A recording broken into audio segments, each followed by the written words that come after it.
Hello, everybody. Welcome to our Snowflake live stream event today. Today, we're going to be talking about Snowflake and unstructured data. My name is Kent Graziano. I'm the Chief Technical Evangelist at Snowflake. And with me today, I have Saurin Shah, Felipe Hoffa, and Daniel Myers. Hey, gentlemen, why don't you introduce yourselves to our audience, and then we'll get started. All right. Yeah. Hello, everyone. I'm Saurin Shah. I'm a product manager in Snowflake, and I work on the data lake and storage areas. And today I'm excited to be here talking about unstructured data. Yes, and I'm Felipe Hoffa, Data Cloud Advocate for Snowflake. Super excited to be here with the product manager for Unstructured Data and also with my teammates Kent and Daniel. Daniel, tell us more about you. Yeah, Daniel Myers, developer relations here at Snowflake. I focus on really all things building applications with data and with Snowflake. So I'm really excited today to talk about unstructured data with Saurin, and so it's going to be awesome. Yes, and we are live with a lot of friends I see from London, Indianapolis, Falkirk, Keegan, Illinois, and they keep coming. So yes, super happy to be live. Kent. Yeah, well, thanks, guys, for taking the time today. This is going to be, I'm sure, an exciting conversation. We've only got 30 minutes. I know we've got a lot to talk about. So like I said, we're going to be talking about our unstructured data support at Snowflake, which is now in public preview. So first question, why? Why did we add this into Snowflake? Yeah, I mean, Snowflake has had support for structured data and semi-structured data from day one. And customers love it. We've added a lot of value towards that. But there was one piece which was missing, right? Like customers wanted to see Snowflake as just a single place for all data. And then it was just obvious that we wanted to implement the support, or we wanted to build the support for unstructured data. So there we are. I mean, we started this project about like a year and a half ago, and then it took us a long time to get us here. But now it's in public preview, and it's fun. Yeah, okay, so Saurin, let's be real clear. What do we mean when we say we support unstructured data? What does that mean? Yeah, so what it means today with all the bits that we have in public preview, so we can store unstructured data, or customers can store unstructured data. It's limitless storage. You can store, you can govern unstructured data. So once you store it, you can secure it, you can govern it using role-based access control. You can analyze it, you can process it. So there are multiple ways of processing unstructured data that we have. And lastly, you can share your unstructured data within the data cloud, or with your customers, with your clients, your partners, and all that. Great. I have a question. Yeah. I have a question from a friend, Anna Abramova from SQLDBM. We're trying this new format where we ask our friends to send us recorded questions on video, and I'm going to play her video. If anyone wants to ask a question like this, please ask them live right now on the chat, or for future LinkedIn lives, just send us your video. So let me play this clip from Anna Abramova. Where is she? Oh, there you are. This is Anna Abramova from over at SQLDBM. I can't wait till support comes for unstructured data in Snowflake. I think this is really amazing. We're going to be able to do so many more things within the data cloud. And I personally know how excited customers are about this feature. I know I will use it, but I have a question for you. Who do you think are the user types, user personas who will benefit the most from the feature? And do you have any common use cases that you can share? Yeah. Oh, thank you, Anna. That's awesome. So if we think about unstructured data, right, there are the ways to think about unstructured data is just two main ways. One is management of unstructured data, and then there is analytics on unstructured data.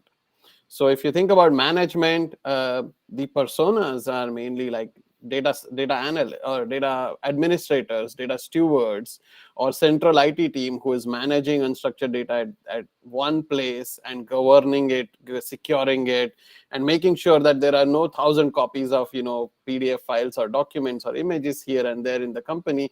Everything is in just one place. So that's basically that. If we look at analytics of unstructured data, the personas mainly are data analysts or data scientists who are running and deriving insights from that unstructured data and trying to make a lot of business inferences so that it can help with their competitive advantage. So it's mostly data analysts, data scientists, machine learning engineers, data engineers. So those are the ones for analytics piece of unstructured data. Hope that helps. Yeah, no, that's good. I know we'll get into a little more details here in a bit. Can you give us a little bit of background about what's really unique about the way Snowflake is handling unstructured data, some of the features and some of the vision from a product management perspective? Yeah, absolutely. So we already talked about, how you can use Snowflake to store unstructured data and secure and govern it. So let's talk about like what's unique in this, right? So one of the things is that now when you store unstructured data in Snowflake, Snowflake is really like cloud agnostic. You can have Snowflake running on AWS or Azure or GCP. It doesn't really matter. Like it's mostly cloud agnostic. So when you store unstructured data or when you govern it, it's very simple role-based access control privileges. You can just say grant read to this unstructured data to a particular role, or grant read write, or grant usage. You don't really have to know the nitty-gritty details about how it's done on AWS IAM or Azure Active Directory or Google IAM or all that. Like Snowflake just takes care of all that complexity just behind the scenes. The other thing is like, let's say you want to store unstructured data in a Snowflake stage. A stage is more like a bucket location. You can just keep storing as much as you want. Like it's really limitless because all the things of sharding it, partitioning it, encryption, and all that is just taken care by Snowflake, like compression, decompression, all of that is just done by Snowflake. So it really gives you a like very cloud agnostic, very nice and simple way of storing and governing. Now let's take one more step forward, like storing and governing. Let's talk about management. So what we do is we release a concept called directory tables, and directory tables just gives you like a built-in file catalog to manage your unstructured data. Now let's say you have millions of hundreds of millions of files in Snowflake or in a stage or a bucket. Like if you do a list operation on the cloud providers, it's going to take a long time because you have to list it. And then if you have to search, it's going to take a very long time. But with directory tables, you can just run a SQL command. It's like your file catalog as a table. So you can just say select star from the directory where file equal to star.pdf, and then it will give you all the PDF files just within a fraction of a second. So that's really powerful. And lastly, Snowflake is all about data cloud, right? There are powerful capabilities where customers mobilize their data on the data cloud, and you can store unstructured data on Snowflake. You can say, I want to share it, live share it with one of my clients or one of my partners globally across the globe, or you can also consume data or consume unstructured data from others. So this powerful capabilities of secure sharing within the data cloud is something which is pretty cool. That's great. I have two live questions, if I might ask. Yeah, absolutely. It's a mix like from Ron Hansard and also Harini. They want to understand better what's unstructured data for us. For Yeah. example, Harini says if a scanned paper document would be unstructured data to extract info from it. Yeah, it's actually very simple. So when I said like Snowflake supported structured and semi-structured from day one, so there are some things like we supported JSON, CSV, TSV, Parquet, Avro. Anything other than this is unstructured data. So you can think of like documents, PDFs, Excel file, PowerPoint, images, video, audio. All of this is just unstructured data. If some customers are bringing in industry specific formats like VCF formats in genomics industry and HDF5 formats in say aeronautics industry, or DICOM formats in medical industry. All of these have some structure to it, but from a Snowflake perspective, it's just unstructured data. What we wanted to do is, just give support for all data, all formats. Yeah, I think that's probably a good jumping off point to dive into a couple of the use cases, because those, revolve around specific types of unstructured data, right? Yes, yeah, absolutely. There are use cases in all industries that we are seeing. So, just bringing to coming back to the previous question, right? Like there are use cases in the healthcare industry where customers are bringing in, say, DICOM images and saying, like, I want to run analytics on these DICOM images. Can they use DICOM images to store them in Snowflake, extract the metadata from that, and run analytics on that? They want to then join that data with demographics data that they're getting from marketplace and then joining it. So those are some of the cool things that we are seeing. Doctor notes, for example. So customers are bringing in doctor notes. They are analyzing the doctor notes to extract out certain fields and then joining it with their existing tables. So that's something that we are seeing. Screenshots and scanned documents like insurance cards, prescriptions, pills, pictures of the pills. So these are some things that we are seeing, and running OCR on top of that. So these are all of the use cases that we are seeing in healthcare industry. Similar things in the finance industry and retail industry also, like customers taking pictures of products and then analyzing those to extract out tags out of those products. So generating metadata from that. So we are seeing some use cases like that. One thing about Snowflake is, like, as I mentioned, it's cloud agnostic, and that brings into a really cool use cases where customers can store their, say, unstructured data in Azure, for example, but they are processing that unstructured data using AWS services, because now you can store it in Snowflake and it gives you a cloud agnostic view. You can send it to AWS Recognition or AWS Transcribe or AWS Comprehend APIs. You can process it, get it back into Snowflake, and then do analytics in Snowflake. So those are another things, like a few other things that you can do with our capabilities.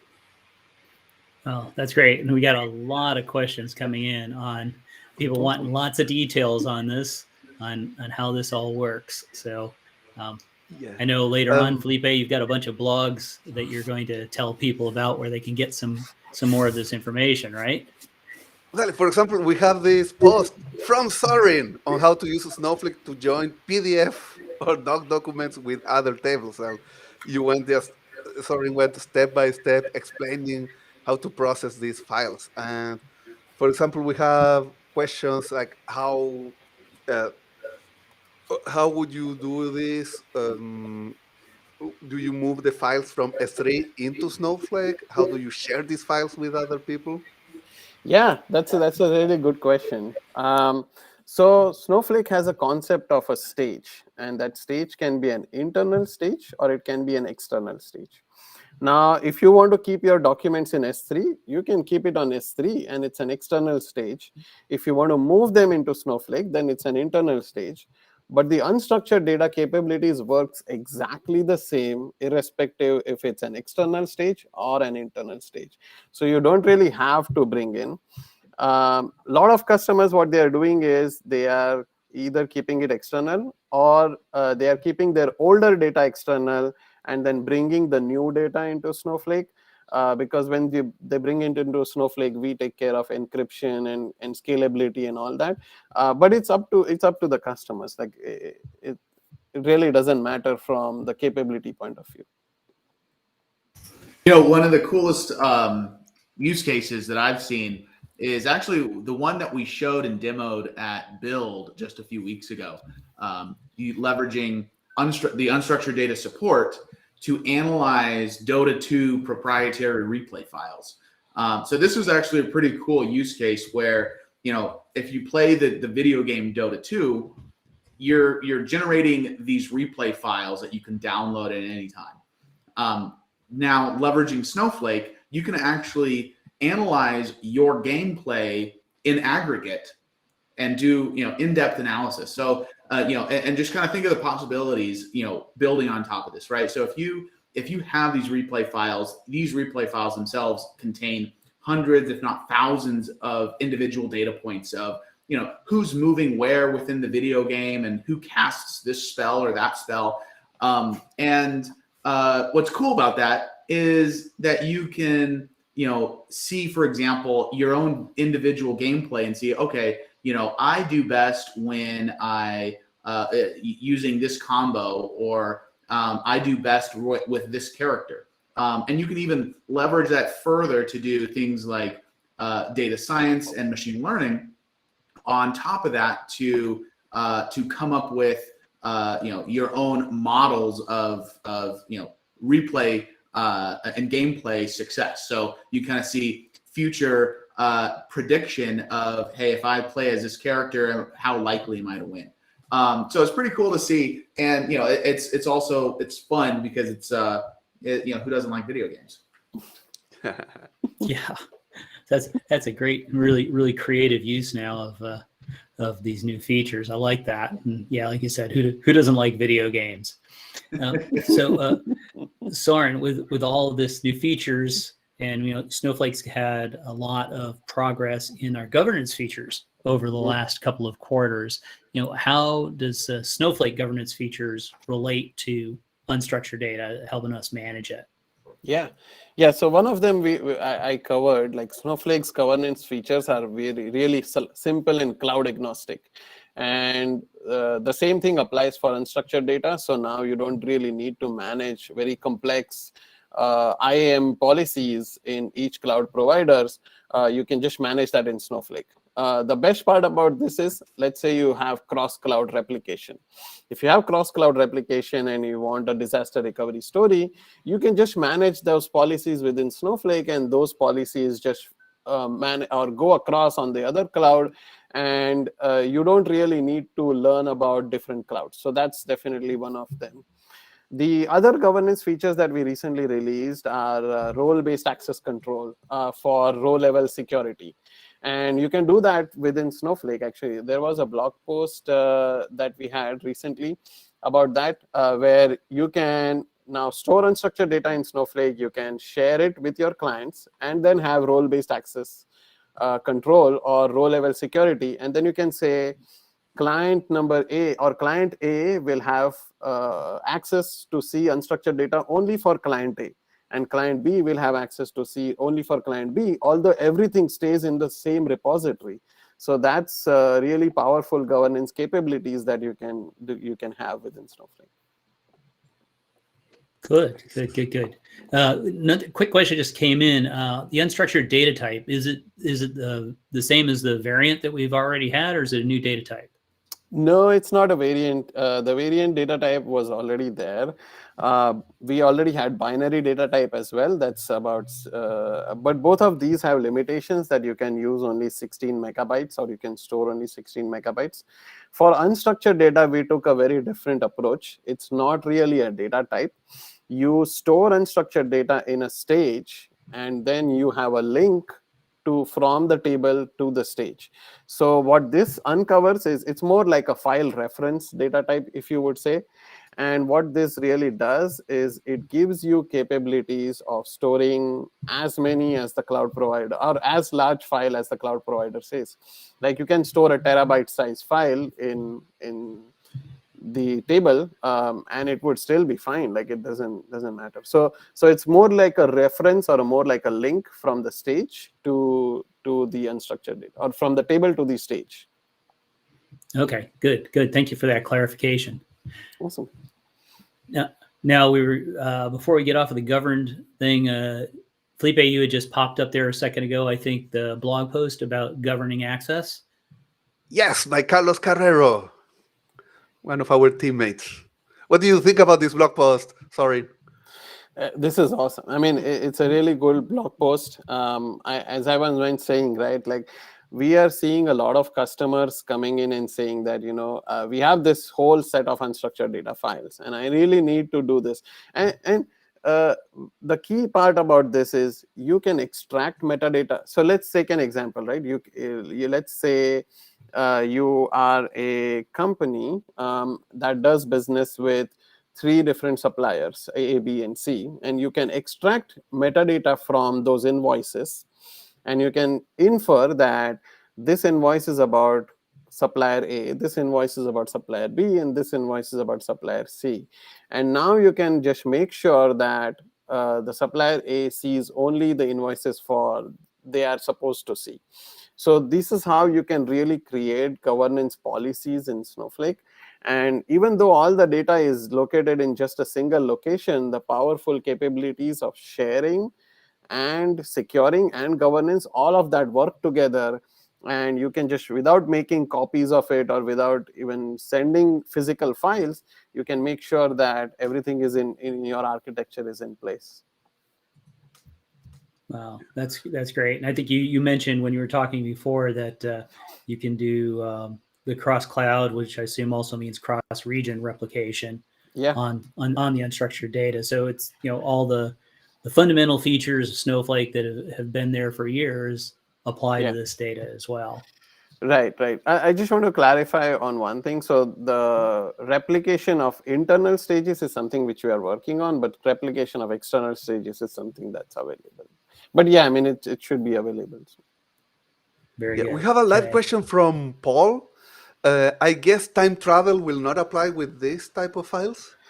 Not yet. Yeah, so not yet, but we are thinking about it, so our goal or our vision is that whatever value Snowflake has for structured and semi-structured, it should go for the unstructured data as well. Now, this is a long journey. We are just starting right now.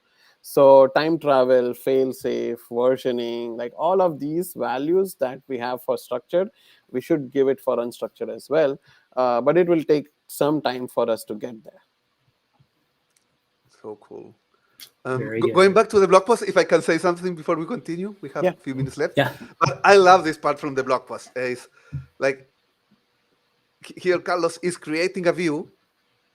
The view gives the Snowflake user a pre-signed URL, and you can share these files with consumers. Even if those documents are on S3 on the internal stage, this view creates pre-signed URLs for people that are authorized to see them. That's so cool. Yeah, exactly. And there are multiple types of URL. So there is pre-signed URL, which they can see. There is something called scoped URLs also, where if you share a scoped URL, you only can see the whoever you share it with, only that person is able to see it. So let's say, I share a scoped URL with Felipe, and Felipe copies that URL and sends it to Daniel. Daniel will not be able to see it because he's not authorized to see it. So that adds another level of governance into this mix.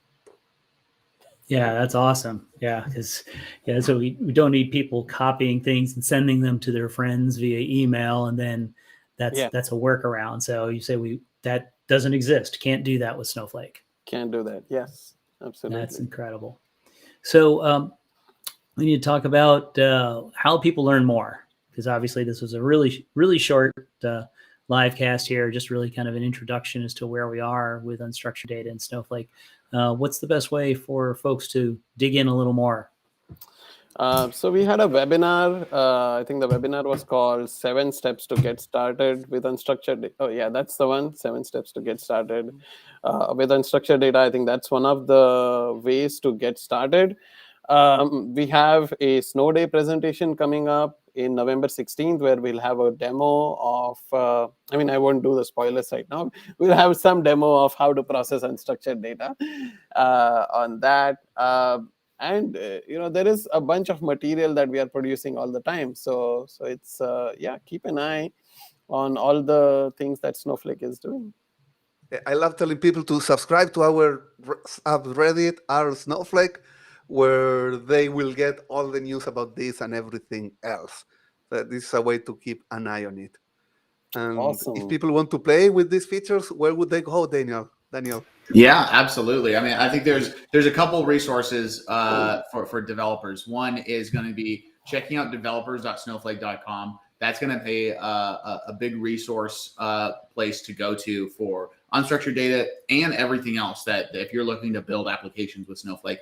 The other is actually quickstarts.snowflake.com. So You'll see all sorts of different tutorials end to end, complete with source code examples and open source code that you can clone off of GitHub. So definitely check both of these out. They're great getting started resources. And also the last thing is really our community, right? So we have community.snowflake.com that, if you're looking to connect with other people using Snowflake, that is one of the best places to go to. You'll actually be able to see and sign up for a local user group there, which I highly recommend. You'll be able to, I know COVID's going on right now, but hopefully at some point we'll have in-person user groups again, and that's always fun to meet up with other people for these types of user groups. So definitely check that out. It's a great resource. And my favorite place, Stack Overflow, full of questions of people that are working with Snowflake, and we love to answer questions. We love to post questions there. Yeah, one question from Ron here as we're closing in on the end. Any white papers available on Snowflake? And you can go out to, resources.snowflake.com, I believe. It's where we have all of our case studies and white papers, lots of places to look things up. And you can always go to snowflake.com/blog to keep up on the blogs. And many of the blogs will have links to other white papers. And of course, you can follow all of us on LinkedIn, Twitter, and other social medias. Kent is at Kent Graziano. I'm at Felipe Hoffa. J. Daniel Myers on Twitter. And Saurin, you also have a Twitter account? I do. It's Saurin MS, at Saurin MS.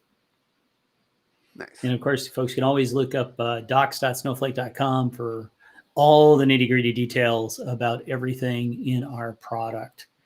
Well, gentlemen, thank you very much today. For being here and sharing your knowledge with our audience. We hope we'll see you all again soon on another live stream, and of course see everybody at Snow Day in November. Thank you everyone for joining us. See you. Thanks, folks. Thank you. Bye.